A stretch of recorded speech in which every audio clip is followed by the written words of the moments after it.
नमस्कार साथीहरू सबैजनालाई। आज पनि एउटा नयाँ लोकेसनमा जानका लागि तयारी भइसकेको छु।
यति क्लिप हेरिसकेपछि हजुरहरूले पक्कै पनि अनुमान लगाइसक्नुभयो कि हामी कहाँको कुरा गर्दैछौँ र आज हामी कहाँ घुम्न गएका थियौँ।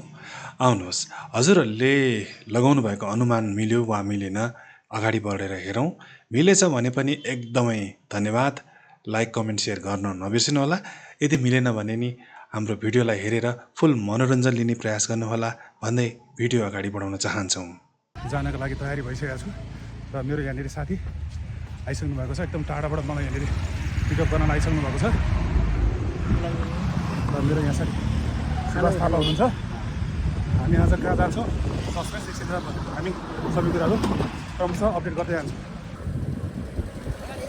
यता हो खोइ त।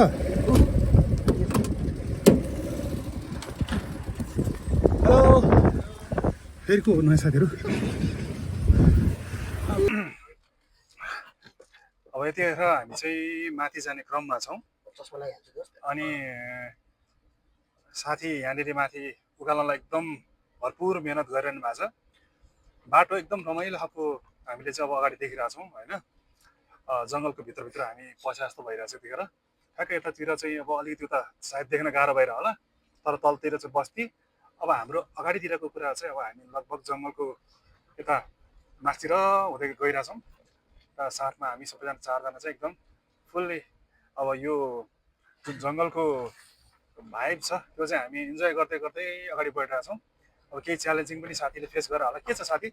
होइन, म योभन्दा धेरै नै कठिन बाटो चलाएको भएर म यति बाटो त इजिली लान सक्छु भन्ने कन्फिडेन्स छ र योभन्दा बिग्रेको बाटो चाहिँ नआओस् यति मात्र कामना हो। Okay, let's pray. हामी चाहिँ अब राम्रै बाटो अगाडि आओस् भनेर गर्दैछौँ। लगभग हामी कहाँ आइपुग्यो है? अब आउला जस्तो लागेको हो। के हो हामी अलिकति यता हो कि भनेर कन्फ्युज भएको थियौँ। अब यता रहेछ, हामी अगाडि जाँदैछौँ। यो क्या राम्रो मन्दिर बन्दै रहेछ यार। यो त हामी आज आउँदैछौँ एक्सप्लोर। यात्रा नजिकको होस् या टाढाको, सुगमको होस् या दुर्गमको, हामी जाँदै गरेको यस गन्तव्य स्थान कुनै नौलो र कुनै दुर्गम थिएन। सहजै रूपमा पुग्न सकिने, आरामै रूपमा हामी पुग्न सक्ने थियो। तर पनि हामी यसपटक एउटा पृथक प्रयास भनौँ अथवा बेग्लै बाटोबाट त्यस स्थानमा पुग्ने प्रयास गरिरहेका थियौँ, जसले गर्दाखेरि हामीलाई यात्रामा देखिने अनेकन दृश्यहरूले रोमाञ्चित बनाइरहेको थियो भने यात्रामा देखिने प्रत्येक नौला नौला दृश्यले हामीलाई निकै आनन्दमय बनाइरहेको थियो। एउटा यात्रीलाई यात्राको जति मजा हुन्छ गन्तव्यमा पुगेर सायदै त्यो कुराको महसुस अलिकति कम होला कि।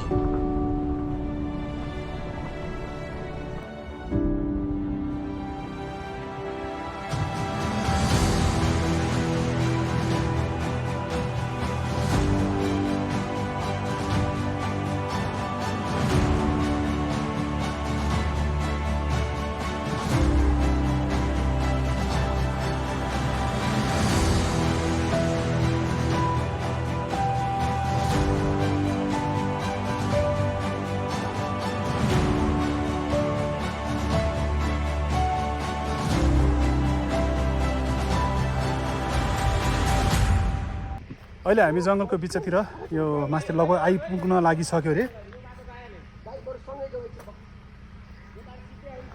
अनि अलिकति बाटो पनि यहाँनिर बिचमा कन्फ्युजन जस्तो भएको भएर हामी यहाँनिर एकछिन रोक्या हो खास होइन। बाटो पनि अलिकति अलिकति अगाडिसम्म ठिकै थियो, बिचमा त्योभन्दा अगाडि अलिकति कचकचुक थियो। अब अहिले फेरि यहाँनिर यस्तो टाइपको आएको छ। यो भनेको अब कस्तो छ थाहा छैन। अब सोध्दै जाँदाखेरि नजिक आइसक्यो भनेर भनेको छ हामी जाने ठाउँ। सो अब अहिले अझ एकछिन केही समयलाई सस्पेन्स नै राखौँ यो कुरालाई। वा ल अब भने चाहिँ बाटो फेरि गुड कन्डिसनमा आइपुग्यो। अलिकति थोरै त्यहाँ अलिकति काचकुचुक जस्तो हो कि जस्तो भएको थियो, तर त्यस्तो रफ होइन। अब चाहिँ नाइस बाटो आयो ल, गुड।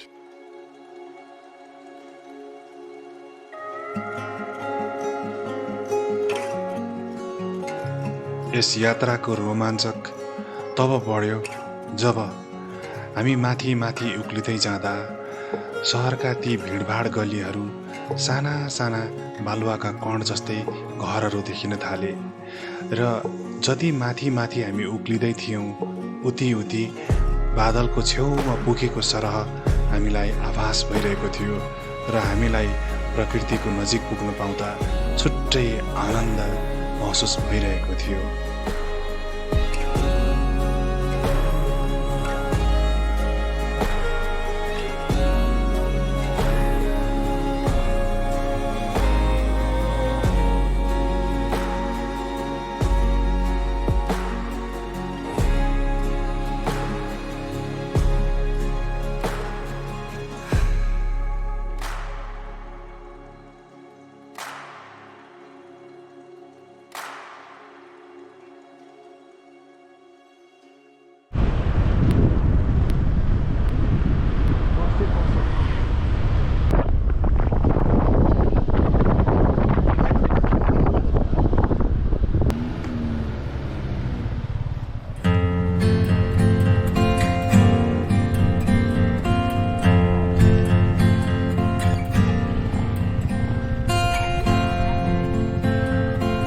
अब हामी चाहिँ लगभग यो मासतिर यो ठाउँ आइसक्यो। अब भने चाहिँ म यो कुरालाई चाहिँ रिभिल गर्दैछु।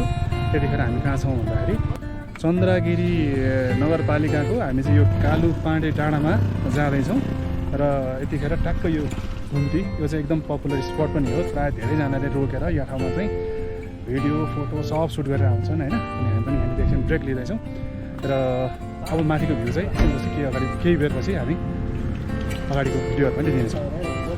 यहाँ यो डाँडाबाट चाहिँ साथीले भनेको एकदम राम्रो भ्यू देखिन्छ अरे। अब यतातिर गएर हेर्छौँ हामी, जाउँ। ड्रोन उडाउनुपर्छ ल। ओके, अब यहाँनिर त्यो नेट चल्यो भने भन्नाले त्यो डाँडा चल्यो भने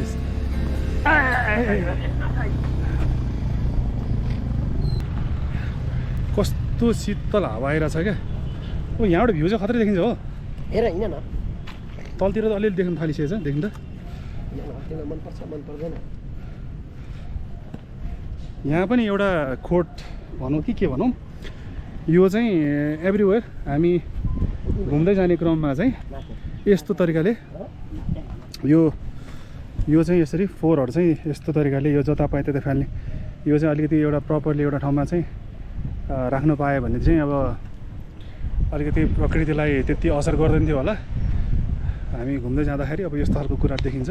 यो चाहिँ अलिकति नमजा लाग्ने पार्ट हो मलाई चाहिँ जहिले पनि।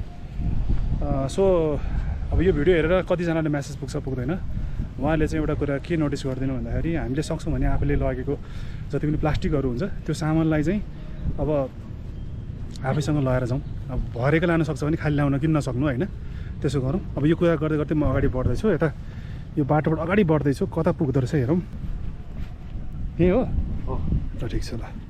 यहाँ पनि क्यानको बोतलहरू जताततै छरेर बस्यो। कस्तो फोहोर, भ्यू चाहिँ साह्रै राम्रो हो, तर यहाँ अलिअलि फोहोर गरिदिने बानी चाहिँ नराम्रो मान्छेहरूको।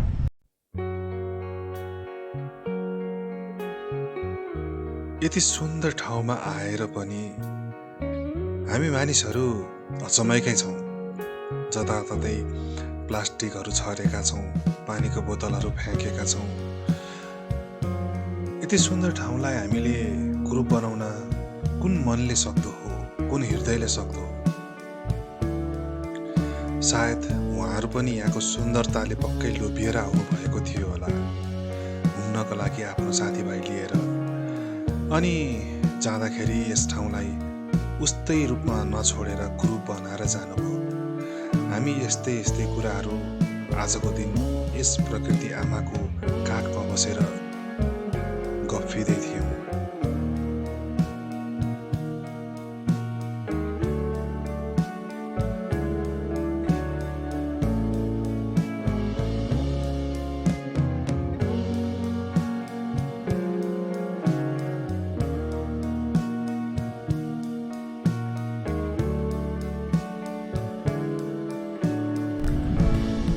यो छ नि के अरे नेपालीहरू पहिलाको तुलनामा अलिक बढी घुम्न लाग्छ लाग्दैन तिमीलाई? यो विषयमा म 3 दिन कन्टिन्यू गर्न सक्छु। 3 दिन 3 दिन अँ अहिले अहिले ल मलाई 5 मिनट मात्रै भनिदिनु त किन बढी घुम्न थालेछन् कहिलेदेखि? विशेष चाहिँ लाइफमा पहिला चाहिँ के हुन्थ्यो भने income minus expenditure equal to saving भन्थ्यो। अब अहिले चाहिँ के गर्छन् भने इन्कम अनि सेभिङ थोरै गरेपछि त्यो डिफरेन्सलाई एक्सपेन्डिचर गर्छ। किनभने जति जोगाएर राखे पनि जिन्दगी 1 दिनको 2 दिनको भन्थे। कोरोनामा मानिस बिरामी भएपछि हस्पिटल भन्न गयो 36 लाख गयो 40 लाख गयो। मेरो आफन्त 40 लाख मेडिसिटीमा खर्च गर्दा नि बाँचेन। उसको नाममा भएका जग्गाहरू कसैले उपभोग गर्न पाएन। उनले पछि खाउँला भनेर जम्मा गरेका मानिस 40 वर्षमा 40 लाख खर्च गरेर मरेको यही आँखाले देखाएको छ। आयु 100 वर्षको चाहिँदैन, 50 वर्ष पनि 100 गुणा रमाएर बाँच्यो भने 100 वर्षलाई जित्छ। यसरी हरेक दिनमा हामीले एभ्री मोमेन्ट अफ लाइफलाई इन्जोय गरौँ होइन। र आजको यही भिडियोबाट तपाईँहरू अघि मैले भनेकै जस्तो रित्तिएर रमाइलो नगर्नुहोस्, थोरै राख्नुहोस् तर थोरै रमाइलो गर्नुहोस्। यहाँ चाहिँ कस्तो छ भने 1 लाख रुपियाँ कमाउनेले 79,000 बचाएर 1,000 को मात्र इन्जोय गर्छ, त्यस्तो नगर्नुहोस्। जति कमाउनुहुन्छ आधी खर्च गर्नुहोस् आधी बचाउनुहोस्। क्वालिटी अफ लाइफ नेपालमै छ। ओके। अनि हाम्रो उहाँ सरको पनि केही कुरा चाहिँ अब यसो हजुर मलाई चाहिँ मेन फ्याक्टर चाहिँ के लाग्छ भने अहिले एक घर एक विदेश गएको छन् अनि विदेशबाट पैसा आएको छ के सबै घरमा पैसा आएको छ। अब एक त सरले भने जस्तो घरमा मम्मी बाबाले छोराछोरीको लागि जम्मा गरिदिनु परेन, अर्को छोराछोरीले मम्मी बाबालाई पैसा पठाइदिरहेको छ। अनि हाम्रो अर्को साथीको चाहिँ राय के छ साथीहरू? अनि यो देखेको चाहिँ त्यही आफ्टर कोरोना नै सबै देखेको जस्तै मेरो लागि राख्नलाई केही छैन, छोरा विदेशमै बस्नेवाला छ, मैले भएको पैसा के गर्ने त? यो फेरि अर्को टपिक निस्क्यो। मैले यो कुरा भन्न लाग्थेँ तर रोटेसन पछि भन्ने कुरा थियो। अहिले चाहिँ बाहिर KFC खाएर घरमा चामल नकिन्ने काम चाहिँ नगरौँ होइन। घरमा चामल पनि किन्यो, बाहिरपट्टि फ्राई राइस पनि खाउँ होइन, अथवा घरमा रोस्ट खाउँ बाहिर KFC खाउँ। त्यसरी चाहिँ जीवनलाई एउटा सन्तुलन रूपमा, किनभने जीवन भनेको एकचोटि पाइन्छ, आज छ भोलि झ्याप्पै मरिन नि सकिने रहेछ। अर्को कुरा फेरि सरको कुरामा थपौँ, भुइँचालो पनि होला। भुइँचालो नि हो है। भुइँचालोबाट सिकेको पाठ भनेको चाहिँ घर अग्लो बनाउनु पर्दैन रहेछ भन्ने सिक्या हो। एक्ज्याक्टली हो। त्यति बेलामा चाहिँ किनभने कोरोना जतिको मान्छे पनि मरेनन्, तर भुइँचालोले घरको हाइटहरू घटायो भने कोरोनाले चाहिँ बाँच्ने रहरहरू बढायो। मलाई लागेको कुरा चाहिँ त्यही।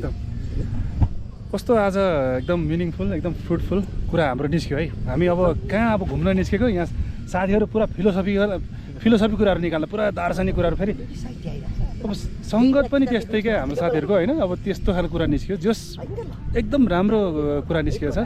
हामी घुम्दैछौँ अनि घुम्ने क्रममा पनि छौँ र अहिले यो भिडियो पनि एकदम यस्तो मजाले निस्किएको छ। भिडियोमा यस्तो खालको तरिकाले म्यासेज निस्किएको छ। अब हामी अझै पनि अगाडि बढ्छौँ है त साथीहरू।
एज यु क्यान सी हामी चाहिँ त्यही ठाउँमा छौँ अझ पनि। खास हामी यहाँ केही बेर बस्छौँ भनेर आएको, तर बस्दै जाने क्रममा यो ठाउँ एकदमै आनन्द आउन थाल्यो। यतातिर सबैतिरबाट यो निरन्तर मात्रामा यो पश्चिम दिशाबाट चाहिँ यो कुहिरो सरर आइरहेछ अनि यसले चाहिँ कस्तो भने ताजगी महसुस गरिरहेको छ। हामी चाहिँ यो कुहिरोले चाहिँ छोपिँदाखेरिको यो दृश्य जुन छ एकदमै रमणीय र वर्णन गरेर नै नसकिने भन्ने खालको महसुस भइरहेछ। अब अझै पनि केही बेर बस्छौँ होला, एकदमै राम्रो लागिरहेको छ। अब यो ठाउँमा के छ, हजुरहरू कहिले आउनु भएको छ कि छैन होइन? यो ठाउँ चाहिँ एकदमै क्या कस्तो भन्दाखेरि आउनलाई एकदमै इजिली सकिने र फ्यामिली फ्रेन्ड्स होइन अथवा आफै रिफ्रेसिङको लागि पनि आउँछु भनेछ भने पनि इट्स ओके, एकदमै आउन सकिने इजिली एक्सेस भन्ने ठाउँ। यो कलङ्कीदेखिबाट आउँदाखेरि पनि भयो अथवा हामी यता सीतापाइला रामकोट हुँदै आउँदाखेरि नि भयो। तर बाटोको लागि चाहिँ म यहाँलाई के सजेस्ट गर्छु भन्दाखेरि यो सीतापाइलाबाट आउने यो रामकोट भएर आउने बाटोहरू यहाँले त्यो जङ्गलको बाटोबाट आउने खालको यदि योजना बनाउनु भयो अथवा त्यो बाटो छान्नु भयो भने सकभर त्यसलाई चाहिँ नछानेर अर्को बाटो छान्नु होला। अरू पनि धेरै बाटोहरू छन्, किनभने त्यहाँबाट आउँदाखेरि चाहिँ थोरै त्यहाँ चाहिँ अफ रोडहरूको हामीले सामना गऱ्यौँ। अनि त्यो बाटोमा चाहिँ अब कस्तो भन्दाखेरि अब कतिपय ठाउँमा राम्रो पनि छ र कतिपय ठाउँमा चाहिँ अब अलिकति अफ रोड जस्तो फिल गरेँ मैले। सो एकदम इजिली आउनको लागि चाहिँ यहाँले यो तलपट्टि यसलाई दहचोक, आई थिङ्क दहचोक भन्छ जस्तो लाग्छ मलाई, यो तलपट्टिबाट आउने यो बाटोलाई त्यो ठाउँबाट आउनु होला। अनि बाटो एकदमै फ्यान्टास्टिक यहाँले पाउनुहुनेछ। जति माथि उक्लिनु भयो भ्यू त्यति नै राम्रो यहाँले पाउनुहुनेछ। र अब यो ठाउँको बारेमा त अब हामी अघि स्टार्टिङमा हामीले बनाएको सम्पूर्ण प्रायः जस्तो धेरै भिडियोहरू यहीँबाट छ। अनि त्यो भिडियो चाहिँ अब देख्न सक्नुहुन्छ, एक प्रकार अर्कै थियो भने अब अहिले यतिखेर चाहिँ भन्दाखेरि पुरै मजाले अब छुट्टै छ यतापट्टि होइन। अब अहिले चाहिँ भने फेरि यहाँनिर कस्तो भन्दाखेरि अब यो यतापट्टिबाट यो पश्चिमबाट चाहिँ कुहिरोहरू आएर यहाँको पुरै यो माहौल सिनेरियो जुन छ यो चाहिँ एकदम परिवर्तन गरिदिनु थालेको छ। एकदमै एब्सोल्युटली अब फिलिङ भेरी अब के भन्ने त्यसलाई फ्रेस भइरहेछ अनि एकदमै सो यहाँ पनि आउनु सक्नुहुन्छ। मैले लोकेसनको कुराहरू गरिदिइहालेँ र अब हामी केही बेरपछि माथि कालु पाण्डे स्मारक अथवा भ्यू टावर छ त्यहाँ पनि जान्छौँ र त्यो खालको कुराहरूको पनि अपडेट यहाँलाई अगाडि जोड्दै जानेछु। हामीले चाहिँ यहाँनिर एकछिनको लागि भनेर आएको। अब यहाँ लगभग हामीले कति 2-3 घन्टा 2 घन्टा 3 घन्टा जस्तो चाहिँ हामीले यहाँ मजाले बितायौँ। अनि यो चाहिँ अलिकति कस्तो लाग्यो भन्दाखेरि यो ठाउँ चाहिँ अब अरूहरू धेरैजनालाई थाहा नभएको पनि हुनसक्छ। त्यसैले गर्दाखेरि म के गर्छु भन्दाखेरि अब चाहिँ यो अघि हामी गएको ठाउँलाई फेरि एकचोटि राम्रोसँग देखाउँछु। त्यसले गर्दाखेरि चाहिँ यहाँलाई अर्को पालि यो ठाउँ आउँदाखेरि थाहा पाउन सजिलो होस्, किनभने अलिकति यहाँ आउँदाखेरि चाहिँ यो देखिहाल्नुभयो यो झाडीहरू यसले चाहिँ छेकिरा हुन्छ अनि अलिकति तल के छ र भन्ने जस्तो पनि लाग्छ। अनि तर यहाँ आइसकेपछि चाहिँ राम्रो देखिन्छ। अनि यहाँलाई रिक्वेस्ट यो प्रकृतिमा हामीले यसरी आफूलाई आनन्द लिने ठाउँमा चाहिँ प्लास्टिकहरू चाहिँ नफाल्नुहोस्। यहाँ अझ पनि प्लास्टिक देखिरहेको छ, यता छ अनि यतातिर पनि छ। यतातिर प्लास्टिकको बोतल प्लास्टिकहरू छ। यो चाहिँ एकदम ब्याड ह्याबिट हो। हामी सबैजना घुमन्तीहरूले घुम्न रुचाउने मान्छेहरूले चाहिँ यो कुरा याद गऱ्यौँ भने जस्तो छ प्रकृति त्यस्तै छोड्दाखेरि धेरै राम्रो हुन्छ, सायद पुण्य पनि लाभ हुन्छ जस्तो लाग्छ मलाई। यो कुरा याद गर्नु होला साथीहरू। है त साथीहरू, अब हामी त्यो यता पछाडिपट्टिको जुन यो ठाउँ थियो हामी केही बेर अगाडि त्यहाँ थियौँ। अब यहाँबाट चाहिँ भने हामी मासतिर लागिरहेका छौँ। अब मासतिर जाने क्रममा चाहिँ यो साइडको यो जुन डाँडा छ यहाँबाट पनि माथि यतातिर निकै राम्रो ठाउँहरू छ, हामी त्यहाँनिर पनि जान सक्छौँ होइन। अब यहाँ आउँदाखेरि त्यहाँ ट्राई गर्नु होला। हामीले चाहिँ धेरै टाइम चाहिँ त्यहाँ स्पेन्ड गऱ्यौँ। अब अगाडि बढ्दैछौँ। अगाडिको पनि देख्न सक्नुहुन्छ, यहाँ पनि अझै रमाइलो एउटा देख्न सक्नुहुन्छ होइन। अनि भ्लगमा अघि एकजनाले हात हलाउँदै हुनुहुन्थ्यो होइन अनि सायद उहाँलाई अब राम्रो लागेर होला अनि हामी चाहिँ अब यतापट्टि जाँदैछौँ साथी चाहिँ अब यहाँनिर पछाडि गाडी लिएर आउँदैछ अब त्यहाँबाट अगाडिको बाँकी बसेको चाहिँ अब जुन हाम्रो डेस्टिनेसन छ त्यो कम्प्लिट गर्नेछौँ अहिले हिँड्दै जाने क्रममा चाहिँ हामी माथि जाँदैछौँ अब यो अगाडिपट्टि इन्द्रदहलाई चाहिँ हामीले क्रस गरेर अगाडि बढ्यौँ अनि यहाँबाट अहिले जुन भ्यू देख्यौँ त्यो चाहिँ यस्तो दामी क्या एकदम दामी अझ म माथि गएर रोकिसकेपछि अझ खिचौँला तर ब्रेथ टेकिङ भ्यू कस्तो भन्छ भन्दा यो देखिँदो रहेछ क्या सर्र भ्यू तलपट्टि बस्ती अनि माथिबाट चाहिँ अब त्यो के हो त्यो कुहिरो होइन कुहिरो चाहिँ सरर उडेर जाँदाखेरि यस्तो दामी देखेको क्या अब हामी अगाडि बढ्दैछौँ चाहिँ हामी अहिले जाँदै गरेको स्थानलाई दहचोक भ्यू टावर मात्रै भन्ने नामले परिचित नभइकन यस स्थानलाई कालु पाण्डे स्मारकको रूपमा पनि परिचित छ। कालु पाण्डे भन्ने बित्तिकै हामीलाई वीर गोर्खालीको गाथा याद आउँछ र साथसाथै यस स्थान अब प्राकृतिक रूपमा पनि र धेरै आन्तरिक पर्यटकीयको रूपमा पनि अहिलेको लागि चिरपरिचित नामको रूपमा चाहिँ हामीले बुझ्न सक्दछौँ।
यतिखेर हामी यो यहाँनिरको भ्यू टावर आइपुगिसकेका छौँ। यो कालु पाण्डे स्मारक यो दहचोक भ्यू टावर भनिन्छ होइन।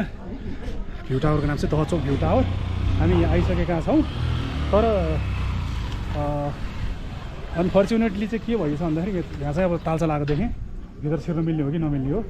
एकजना दिदी भित्र गएको देखिरहेको छु। दिदी के अब बन्द भयो हो त? ए कति बजे बन्द हुने हो?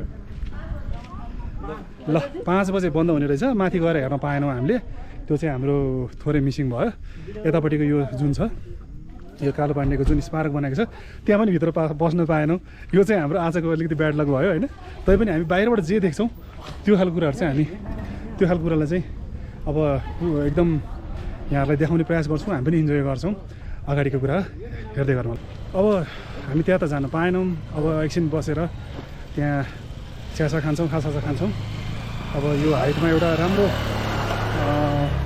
एउटा रिसोर्ट छ त्यहाँ गएर हामी चाहिँ अब चिया खाजा के एभाइलेबल छ त्यो खान्छौँ अनि यतिखेर यो काठमाडौँ सहरको यो जुन भ्यू छ यो चाहिँ एकदम मस्त देखिएको छ अब हामीले त्यो चाहिँ माथि हाइटबाट खिच्न पाएनौँ तैपनि अब यहाँ जे एभाइलेबल छ जे देख्न सकिन्छ त्यो देखाउँछौँ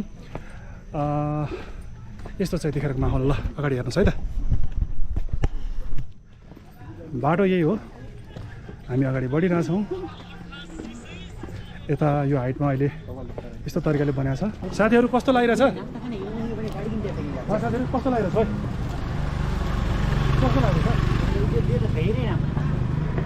अब अर्को साथीलाई कस्तो लागिरहेछ एकदम रमाइलो है रमाइलो भएको छ हामी कतिखेर अहिले कति बज्यो यतिखेर अहिले 6:09 बाँकी 6 बजेर यस्तै 8-9 मिनट गइसकेको छ अब हामी चाहिँ यहाँ आइसकेका छौँ अनि एकदमै मजाले इन्जोय गर्न सकिरहेका छौँ अब हामीले आउने भनेको लगभग त्यो पोइन्ट त्यो स्थान आइसकेको छ यो हो यहाँ के छ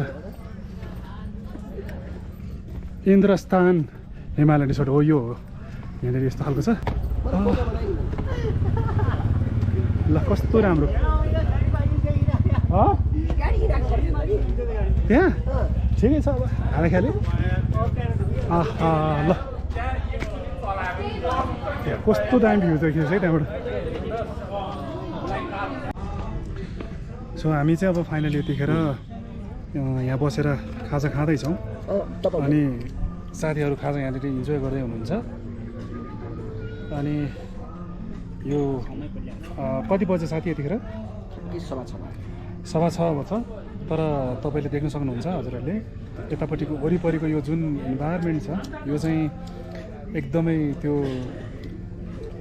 एकदम रात पर्न लागे जस्तो एकदम साँझ छिपेको जस्तो खालको त्यस्तो खालको फिल भएको छ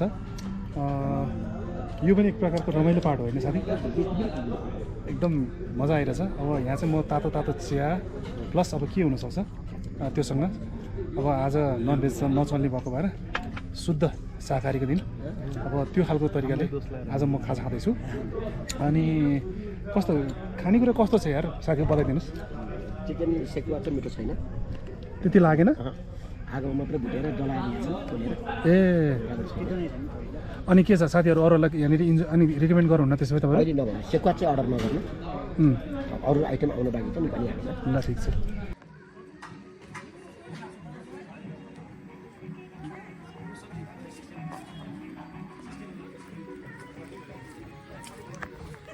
अब भने हाम्रो यो आजको रमाइलो पल हामीले यहाँनिर नै अब विश्राम लिँदैछौँ र हामी यहाँबाट जाँदैछौँ अब भ्लगलाई अन्तिमसम्म हेरिदिनु भएकोमा यहाँलाई धन्यवाद भनेर भन्न चाहन्छु र सब्सक्राइब गर्नु भएको छैन सब्सक्राइब गर्नु होला मन पऱ्यो भने लाइक गर्नु होला कमेन्ट गर्न सक्नुहुन्छ हामी फेरि पनि अर्को भिडियोमा नयाँ ठाउँ र नयाँ अब कुराहरू देखाउने प्रयास गर्नेछौँ तबसम्मको लागि हामी फेरि भेटौँला have a nice day by